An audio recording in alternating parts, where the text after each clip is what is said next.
안녕하세요. 세상 돌아가는 이야기를 배송해드리는 노장군 뉴스입니다.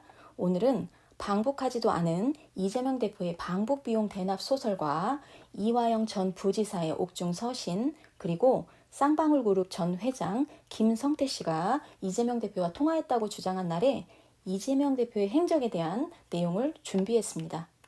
이재명 대표와 쌍방울그룹 전 회장 김성태의 대북송금 의혹은 원래 쌍방울이 이 대표의 변호사비 20억을 대납해줬다는 의혹에서 시작됐습니다.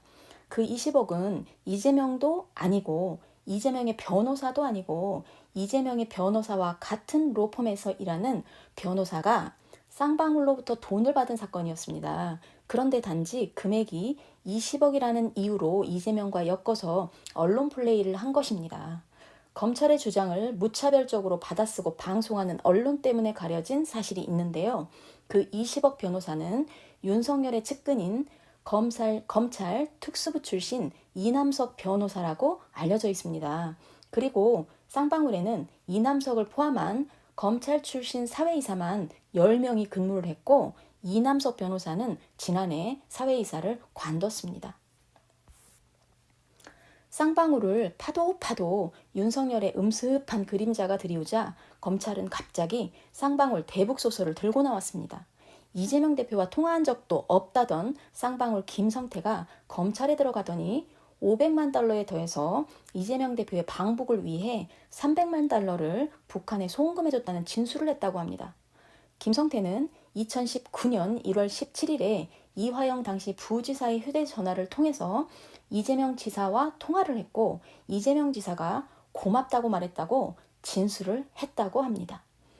검찰에 있는 작가들의 상상력과 논리력이 유치원생 수준보다 떨어지지 않습니까? 김성태가 이 대표를 위해 위험을 무릅쓰고 북한에 500만 달러, 300만 달러 이렇게 송금하는 사이라면 자신의 전화로 직접 전화를 해야지 왜 남의 전화기를 빌려서 통화를 합니까? 이게 가능한 일입니까? 그런데 말입니다. 김성태가 이재명 대표와 통화했다고 주장하는 2019년 1월 17일에 이재명 대표는 무엇을 했을까요? 아시다시피 이재명 대표는 일주일에 두세 번씩 법원에 끌려다니며 재판을 받았었습니다. 김성태가 통화했다던 2019년 1월 17일도 3차 공판으로 법원에 출석을 했었습니다. 오후 1시 50분에 법원에 출석해 늦은 저녁 7시 48분에 법원에서 나오는 이재명 대표의 모습이 뉴스프리존 기자에 의해서 취재가 됐습니다. 이재명 대표는 기다리는 지지자들을 향해서 옅은 미소를 지으며 손을 흔들어주고 있습니다. 저 한결같은 모습에 마음이 짠합니다. 2019년 당시 이재명 대표는 여러 사건들로 인해 정치적 생명이 끊길 위기에 처해 있었습니다. 김성태가 이화영 부지사의 전화기를 통해 이 대표와 통화했다고 주장하는 1월 17일은 3차 공판 날이었습니다. 이재명 대표의. 만약 김성태와 이재명 대표가 혹시라도 친분이 있었다면 이런 날에 굳이 통화했을 리가 있겠습니까? 말이 되지 않지요. 이런 와중에 어제 MBC가 구속 수감된 이화영 전 부지사의 옥중 서신을 입수해 단독 보도를 했습니다. 자필로 쓴 2장짜리 서신에는 자신의 전화로 김성태에게 이재명 대표를 연결해준 사실이 없다라는 내용이 있다고 합니다. 이전 부지사 가족은 그런 사실이 없다고 완강하게 부인한다는 입장을 전했고, 김성태의 진술로 인해 쌍방울의 대북 송금이 경기도와 이재명을 위해 행해진 것처럼 프레임이 만들어지고 있다고도 주장했습니다. 당연한 것이 아닙니까? 이재명 대표는 경기도지사 재직 이후 북한에 방문한 사실이 없습니다. 그런데도 북한 방문 비용으로 북한에 거액을 송금했다는 주장에 어떤 국민이 수긍을 하겠습니까? 그런데 제가 영상을 만드는 사이 동아일보가 단독 기사를 뽑았습니다. 김성태가 이 대표와 4차례나 통화를 했다고 진술한 모양입니다. 그런데 역시나 찌질한 소설입니다.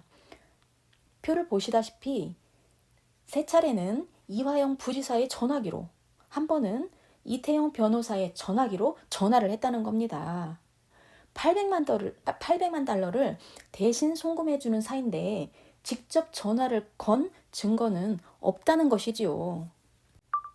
그런데 김성태가 이재명 대표의 방북 비용을 대납했다는 주장은 신빙성이 있을까요? 역대 경기도지사별 경기도 대북사업 현황을 검색해봤습니다. 그랬더니 김문수 지사가 1위로 114억 3,700만 원을 썼습니다. 손학규 지사가 2위로 78억을, 이재명 지사가 3위로 60억을 썼습니다. 이것은 여야를 떠나서 접경 지역에 있는 경기도가 북한과 협력 사업을 많이 해왔다는 것을 보여주는 것이고, 특히 이재명 대표가 북한 방문을 원했었다면 얼마든지 경기도의 예산으로 충당할 수 있었다는 걸 증명하는 겁니다. 김문수 지사는 세금 114억을 대북 사업에 썼는데 이재명 지사가 북한에 방문하는 비용을 비밀스럽고 위험하게 민간 기업인 쌍방울에 요청할 이유가 없습니다. 어떻습니까? 이 소설은 일반 소설이 아니라 공상과학 소설 수준 아닙니까?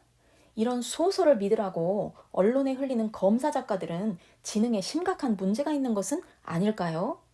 대장동을 파면 국민의힘 관계자, 검사, 판사, 기자들이 고구마 줄기처럼 줄줄줄 딸려 나오고 심지어 윤석열의 검은 그림자도 짙게 드리워져 있습니다. 그러니 대장동을 포기하고 성남 FC를 파다가 또 포기하고 다시 쌍방울을 요란하게 흔들어대고 있습니다. 한동훈 법무부 장관인지 무법부 장관인지 아는 사람은 쌍방울 김성태를 가리켜 조폭이 기업인 행세를 한다며 전쟁인지 뭔지를 한다고 했습니다. 윤석열은 검찰총장인지 뭔지를 했다면서 무죄 추정의 원칙도 잊은 채 이재명 대표가 범죄자라 영수회담도 하지 않고 피하고 있다고 합니다. 그런데 대북송금이라는 무시무시한 혐의를 받는 쌍방울 김성태의 말이 언론에 무차별적으로 뿌려지는 현실을 우리는 마주하고 있습니다. 저들의 말대로라면 누군가 범죄자의 말을 철석같이 믿고 거대 야당의 당대표를 탄압해 야당을 파괴하려는 대북소설 쌍방울을 쓰고 있는 것입니다. 나라가 참으로 이상해졌습니다. 이런 터무니없는 모략이 사실인 양 신문과 TV에 하루 종일 오르내리고 있습니다.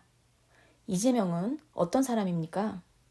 이재명은 아무리 어렵고 방해가 거센 일도 말한 것은 반드시 지켰고 또 지킬 수 있는 약속만 했습니다. 공약 이행률 96.1%, 공약 9단 이재명. 두 팔을 앞으로 뻗어 대한민국의 위기도 격파하고 자신의 장애물도 격파하길 바랍니다. 지금까지 노장군 뉴스였습니다. 감사합니다.